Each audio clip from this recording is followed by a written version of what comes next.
आपल्या देशामध्ये विविध धर्माचे, जातीचे आणि विविध भाषेचे लोक आहेत. जसं आपल्या एका हाताची 5 बोटं ही एकसारखी नसतात, पण ती 5 बोटं मिळून एक मुठ्ठी तयार होते. आणि या मुठ्ठीची ताकद, या मुठ्ठीत जी वस्तू असेल ती वस्तू कुणीही हिरावून घेऊ शकत नाही, ही मुठ्ठी देखील खोलू शकत नाही.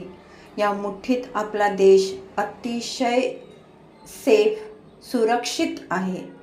आणि या मुठ्ठीमधला देश, आपल्या देशातले हर एक नागरिक अतिशय उत्साहानं एक दुसऱ्याच्या हाती देत पुढे जाईल आणि आपला देश शिखरावर ठेवेल. आपला देश, देशाची प्रगती उच्च शिखरावरती जाईल आणि आपल्या देशाचा झेंडा सतत फडकत राहील. आपला देश जिंदाबाद होता, जिंदाबाद आहे आणि जिंदाबादच राहील. भारत माता की जय.